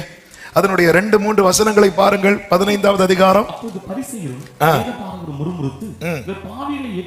இவர் பாவிகளை ஏற்றுக்கொண்டு அவர்களோட சாப்பிடுகிறார் என்றார்கள். அப்ப ஒரு காரியம் நல்லா தெரியுது, பரிசேயர் வேதபாரகர்கள் அவங்க நல்ல லைஃப் தான் வாழ்ந்துட்டு இருக்கிறாங்க, பிப்ளிக்கலா எப்படி இருக்கணும் அப்படிதான் இருக்கிறாங்க. ஆனா என்ன அவங்களுக்கு அடைபட்டு போச்சுன்னா அன்பு இல்ல. நல்லா புரிந்து கொள்ளுங்கள். கர்த்தர் பவுலை கொண்டு தெளிவா எழுதுறாரு, நீ தீர்க்க தரிசனம் உரைக்கிறவனா இருந்தாலும், அந்நிய பாஷை பேசுறவனா இருந்தாலும், என்னதான் தான தர்மம் பண்றவனா இருந்தாலும், அன்பு இல்லை என்றால், ஆமென், இந்த சுய நீதி இருக்குல்ல, பிரிவினை உண்டாக்கும். பவுலை சேர்ந்தவர்கள், அப்போலோவை சேர்ந்தவர்கள், நாங்கெல்லாம் பழைய ஆட்கள் ஒரு கூட்டம், நாங்கெல்லாம் பியூர் பெண்டிகாஸ்ட் இன்னொரு கூட்டம், நாங்க வெள்ளையும் தான் போடும் இன்னொரு கூட்டம். ஆமென். வந்திருக்கிறத பாரு, எல்லாரும் சத்தமா ஜெபம் பண்ணும்போது இவர் மட்டும் அமைதியா இருக்கிறத பாரு, பாவி. இந்த சுயநீதி பிடிச்ச ஆட்களை பார்த்திருக்கீங்களா? ஒரு சிரிப்பு இருக்காது. ஆண்டவர் மனுஷனுக்கு தான் அந்த கிஃப்டே கொடுத்திருக்கிறார். என்ன கிஃப்ட்? சிரிங்க பாபு. சிரிக்க மாட்டாங்க. என்னது நீங்க? நானும் ட்ரை பண்ணி பார்க்கிறேன். அவன் ரொம்ப கஷ்டப்பட்டா அப்படிம்பாங்க. அதாவது அவங்க சிரிச்சுட்டாங்களாம்.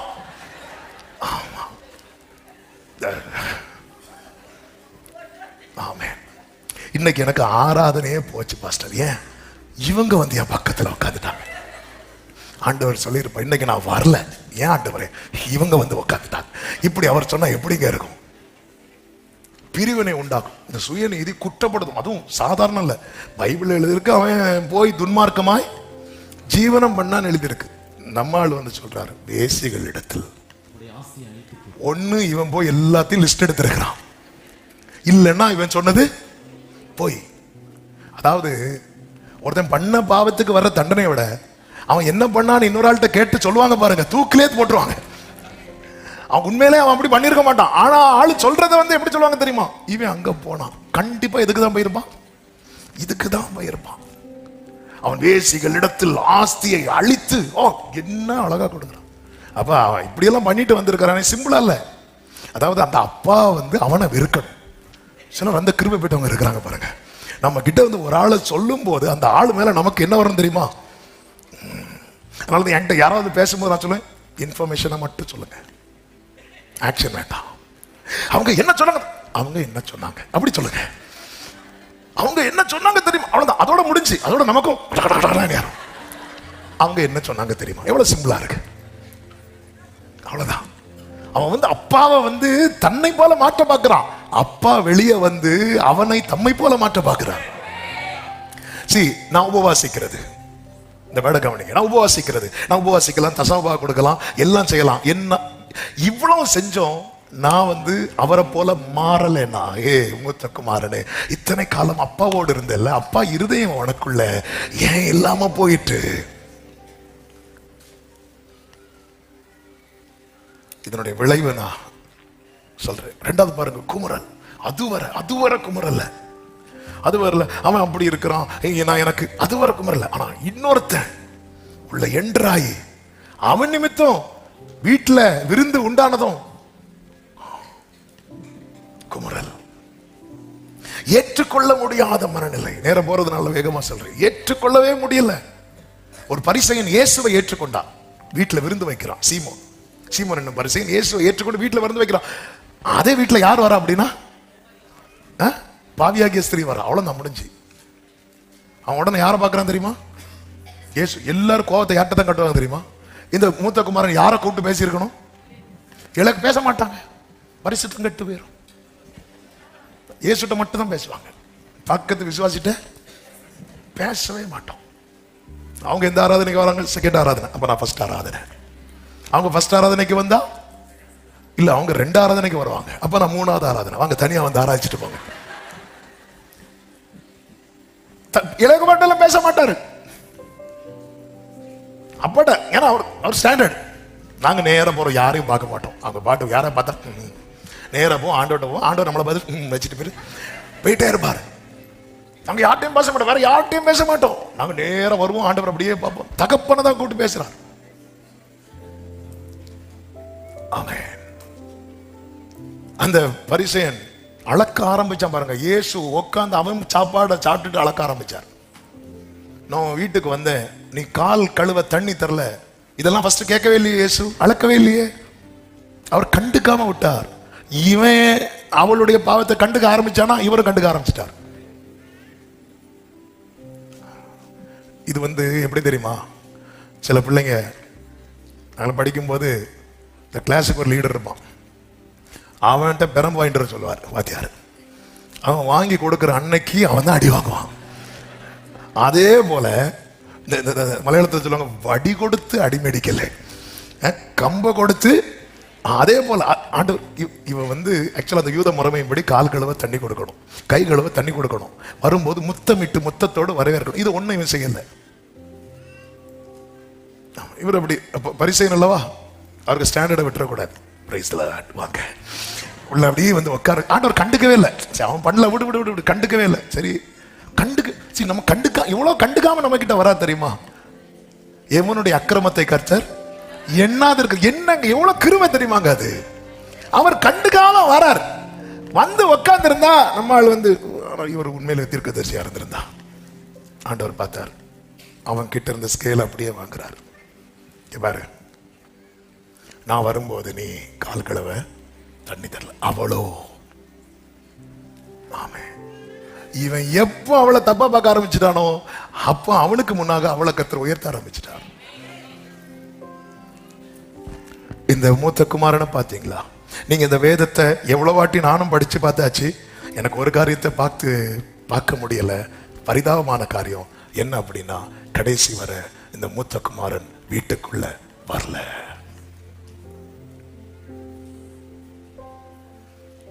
எதுக்கு? தகப்பனோடு இருந்தப்போ என்ன பிரயோஜனம்? ஊழியம் செய்து என்ன பிரயோஜனம்? அந்த நித்திய வீட்டுக்குள்ளே என்னால பிரவேசிக்க முடியவில்லை என்றால் தகப்பன் கெஞ்சுறார், மகனே வா. அவன் மரித்தான்பா, அவன் பாஸ்ட், அதெல்லாம் முடிஞ்சு. அவன் இப்ப உயிர் தெழுந்தான். உயிர் தெழுந்தானா திரும்ப வந்துட்டால நம்ம சந்தோஷப்படணும்ல, நம்ம கொண்டாடணும்ல. தகப்பனுக்குரியது எல்லாம் இவனுக்குரியதானது. ஆனா தகப்பனுடைய இருதயம் இன்னும் இவனுக்கு வரவில்லையே. பரலோக ஆசீர்வாதங்களை எல்லாம் வாங்கிவிட்டோம், ஆனா இயேசுவை இன்னும் காட்டவில்லையே. இப்படி மூத்த குமாரனுடைய இருதயம் இருந்தால் எப்படி இளைய குமாரன் திரும்பி வருவான்? திரும்பி வரணும்னு நினைச்சாலும் அவனுக்கு உள்ள வர முடியாதே. அவனுக்கு இடமில்லாமல் போய்விடுமே. தப்பு பண்ணா இல்ல, அவன் தப்பு பண்ணா, அவன் வேதனைப்பட்டா உண்மைதான். அப்ப நீ என்ன நினைக்கிற மூத்த குமாரனே? அவன் அடி வாங்கி அவன் படுக்கையிலாகி அப்படி நீ நினைக்கிறியா? இல்ல அவன் சுகத்தோடு வந்தது உனக்கு பிடிக்கலையா? இன்னைக்கு நம்முடைய மனம் பல காரியங்களை ஏற்க மறுக்கிறது. இந்த சுய நீதி நமக்கு பிடிக்குது இல்ல. இல்ல, தகப்பனுடைய இருதயம் தேவை. ஏற்றுக்கொள்ளணும், ஏற்றுக்கொள்ளணும், ஏற்றுக்கொள்ளுகிற மனநிலை. எவ்வளவோ சொல்றாரு இந்த மூத்த குமாரன். அப்படின்னா பைபிள் எப்படி இருக்குன்னு தெரியுமா? உடனே மூத்த குமாரன் அதை புரிந்து கொண்டு உள்ளே போனான். உள்ளே போகல. சில சொல்லுவாங்க, ஆமே இன்னார் போகிற பரலோகமே எங்களுக்கு வேண்டாம் அப்படிம்பாங்க. அந்த சுய நீதி எப்படி தலைக்கு ஏறுது பாருங்க. இதை கேட்க வேடிக்கையா இருந்தாலும் இது ரொம்ப பரிதாபமான காரியம். முந்தினோர் பிந்தினோர் ஆயும். லூக்கா சுவிசேஷம் 13வது அதிகாரம் அந்த வசனத்தை வாசித்து ஜெபிக்கலாம். அதனுடைய 28, 29, 30 வசனங்கள். நீங்கள் ஆபிரகாமையும் ஈசாக்கையும் யாக்கோபையும் சகல தீர்க்கதரிசிகளையும் தேவனுடைய ராஜ்யத்தில் இருக்கிறவர்களாகவும் உங்களையோ புறம்பே தள்ளப்பட்டவர்களாகவும் காணும்போது உங்களுக்கு அழுகையும் பக்கடிப்பும் அங்கே உண்டாயிருக்கும். கிழக்கிலும் மேற்கிலும் வடக்கிலும் தெற்கிலும் இருந்த ஜனங்கள் வந்து இருப்பார்கள்.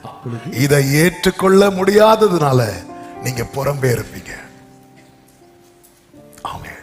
நல்ல ஜெபம் பண்றீங்களா? இன்னும் ஜெபம் பண்ண கிருபை கேளுங்க. ஆனா அது உங்க சுயத்தை வெளியே கொண்டு வரதா இருக்க கூடாது. நான் எப்படி ஜெபம் பண்ணி இதை வாங்கினேன்னு தெரியுமா சொல்லிடாதீங்க. ஆண்டவருக்கு பிடிக்காத காரியம் இந்த சுயம். ரோமருக்கு எழுதின நிருபம் 10வது அதிகாரம் இஸ்ரவேலை குறித்து சொல்லப்பட்டிருக்கு பாருங்க. அதனுடைய 2-3 வசனங்களில தேவனை பற்றி நல்ல கவனமா கேளுங்க. தேவனை பற்றி அவர்களுக்கு வைராக்கியம் உண்டென்று இஸ்ரவேலுக்கு இருக்கிறது மாதிரி வைராக்கியம் இருக்குல்ல, வேற யாருக்கும் கிடையாது. ஆனா அது அறிவுக்கேற்ற வைராக்கியம் அல்ல. எப்படி என்றால் அவர்கள் தேவ நீதியை அறியாமல் தங்கள் சுய நீதியை நிலைநிறுத்த தேடுகிற. நாங்கெல்லாம் தான் யோக்கியங்க. சிலர் அப்படி நாங்கெல்லாம் தான் பாத்தியா. ஆமே. அதாவது நமக்கு விரோதமா ஒருத்தங்க தீமை பண்ணுவாங்க, ஆண்டவர் அவர்களை தண்டிப்பாருன்னு வைங்களேன். பைபிள் என்ன சொல்லணும்? ஒரு சத்துரு விழும்போது நீ என்ன பண்ணாத, சந்தோஷப்படாது. நமக்கு உடனே அடுத்தவரை சாட்சி சொல்லணும். கர்த்தர் அவனை அடித்தார். அது என்ன மிரட்டல்? யாரையாட்ட விளையாடிராத உன் கதை. நோ, இது அறிவுக்கேற்றது அல்ல. ஆமே. எனக்கு தெரிந்த ஒரு ஊழியக்காரர், அந்த ஊழியத்தை கர்த்தர் அதிகமாக ஆசீர்வாதத்தை மேன்மைப்படுத்தி இருக்கிறார். அவர்கிட்ட பர்சனலா பேசும்போது அவர் சொன்னார், அந்த ஊழியத்துக்கு வந்த பிரச்சனைகள்,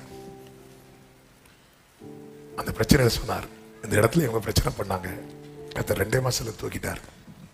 ஆனா இது எதையுமே அவர் கூட இருந்தவங்க சொன்னாங்க, இது எதையுமே அவர் மேடையில சொல்லவே இல்லை. பர்சனலா என்கிட்ட பழகுனதுனால அவர் இந்த காரியத்தை சொன்னார். இந்த ஊழியத்துக்கு விரோதமா ஒருத்தர் எழும்புனா அவன் கதை என்ன ஆகும் தெரியுமா? இப்படி சொல்லலாம், அது ஒரு சாட்சி தானே. சொல்லவே இல்லை. இல்ல இல்ல, அதை சொல்றதுக்கான இது இல்லை. நம்ம வைராக்கியம் பாராட்டும் போது, ஜெபிக்கும் போது கர்த்தர் காரியத்தை வாக்கி பண்ணுவோம். நாங்கெல்லாம் அப்படி ஜெபம் பண்ணோம் தெரியுமா? எப்படி நாங்கெல்லாம் அந்த காலத்துல இது என்ன ஆயிரும் தெரியுமா? அந்த அன்பு என்னும் ஊற்றை அடைத்து விடும். புதுசா ஒருத்தங்க ரட்சிக்கப்பட்டு வந்தா நம்முடைய மனம் ஏற்க மறுக்கும். நம்ம பக்கத்துல இருந்து உட்கார்ந்தாலே அவங்கள பார்க்கிற பார்வை அதை காண்பிக்கும். ஆமே. பக்கத்துல தெரியாம கைப்பட்டா கூட என்ன வரத்து வரக்கூடிய சில உள்ளங்கள். ஆமே. கடைசியில ரிசல்ட் என்ன தெரியுமா? வீட்டுக்கு வெளியே. இளையகுமாரனை அப்பா ரிசீவ் பண்ணார், ஈஸியா உள்ள வந்துட்டான். இளையகுமாரன் வீட்டுக்குள்ள ஈஸியா போயிடுவான். ஆவியானவர் சபைகளுக்கு சொல்லுகிறதை காதுள்ளவன். இத்தனைக்கும் இளையகுமாரன் அப்பா பேசவே இல்லை. நீங்க படிச்சு பாருங்க. லவ் மட்டும் தான் காட்டினார், பேசவே இல்லை. பேசினதில்லை. யார்கிட்ட பேசினார் தெரியுமா? ஊழியக்காரர்கள்ட்ட பேசுறார். அவன் அப்பா நான் உமக்கு முன்பாக பரத்துக்கு விரோதம், அவன்கிட்ட பேசவே இல்லை. வஸ்திரம் கொண்டு வா, பாதரட்சை கொண்டு வா, போடு, உள்ள கூட்டிட்டு வா, அவ்வளவுதான், முடிஞ்சு. ஈஸியா உள்ள வந்துட்டான். மூத்த குமாரன் அப்பா வந்து பேசுறார், வாப்பா உள்ள வா. மாட்டேன். சுயநீதி எவ்வளவு ஆபத்து தெரியுமா? ஜெபித்து முடிக்கலாமா? ஹல்லேலூயா. ஜீசஸ்.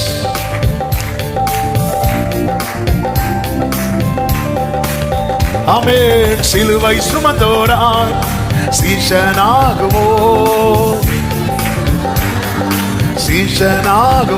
சிந்தை வாழ்விலும் தாழ்மை தரிப்போம், நிந்தை சுமப்பீனும் சந்தோஷம் கொள்வோம். ஆமென். இயேசு தாங்குவார், அவரே சுமப்பார் ஒரு போதும். ஆமென்.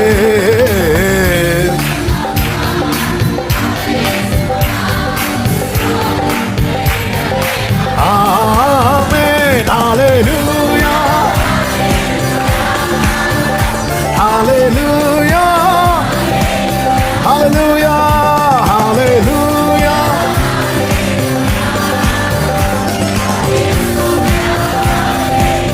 சொந்த பந்தங்கள், சொந்த பந்தங்கள் சொல்லால் கொல்லலாம், மாற்றோர் சதி செய்து மதிப்பை கெடுக்கலாம், மாற்றோர் சதி செய்து மதிப்பை கெடுக்கலாம். glory அவருக்காகவே, அதை மகிமை என்றெண்ணிடுவே. glory. ஆமென். ஹல்லேலூயா,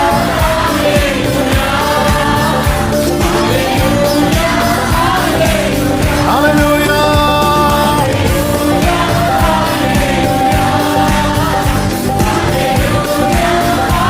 எல்லாரும் சொல்லுங்க, வாழ்வும் இயேசுவே, வாழ்வும் இயேசுவே, சாவும் லாபமே. சுயம் ஒளியட்டும், அவர் பெருகவும் நான் சிறுகவுமே.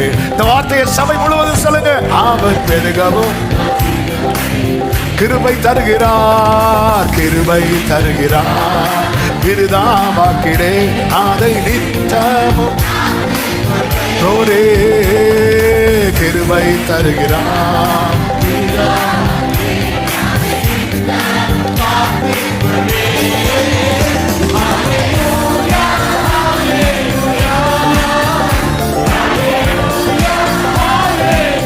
ஹல்லேலூயா,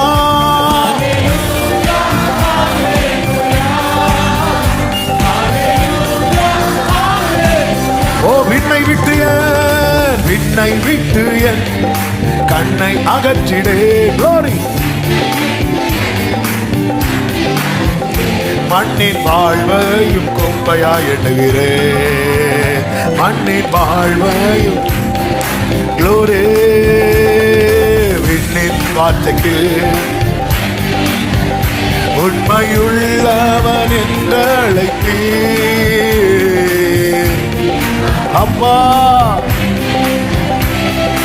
உள்ளவன் என்று அழைத்தீர். ஆமென். ஹல்லேலூயா, ஹல்லேலூயா, ஹல்லேலூயா. நல்ல கரங்களை தட்டி தேவனுக்கு மகிமை. ஆமென். Jesus, Jesus. ஆமென். ஒரே ஒரு ஜெபத்தை பண்ணுவோமா? ஆண்டவரே, அப்பா உங்க சந்தோஷம் தான் என் சந்தோஷம், ஒருவரும் கெட்டு போவது அவருக்கு சித்தம் அல்ல. ஆமென். ஒருவேளை அந்த இளையகுமாரன் அப்பா வந்தான், அப்பா ஏத்துக்கல அப்படி சொன்ன அந்த மூத்த குமாரனுக்கு எவ்வளவு சந்தோஷமா இருந்திருக்கும். இந்த சந்தோஷம் வேண்டாங்க. அப்பாவுக்கு என்ன சந்தோஷம் தெரியுமா? ஒருத்தன் கெட்டு அழிந்து போவதை விட அவன் மனம் திரும்பி வாழ்வு பெறுவது. வலது கரத்தை உயர்த்தி இடது கரத்தை இருதயத்தில் வைத்து, அப்பா உங்க சந்தோஷம் என் சந்தோஷமாகட்டும், உங்க சந்தோஷம்தான் என் சந்தோஷம் தான். நீங்க எதுல பிரியப்படுறீங்களோ நான் அதுல பிரியப்படணும். கிருபை தாரும். காணப்படக்கூடாதவைகள் வேண்டாம்ப்பா எங்க கிட்ட, காணப்பட வேண்டியவைகள் காணப்பட உதவி செய்யும். ஒவ்வொருவரையும் ஆட்கொள்ளும் ஆசீர்வதியும்.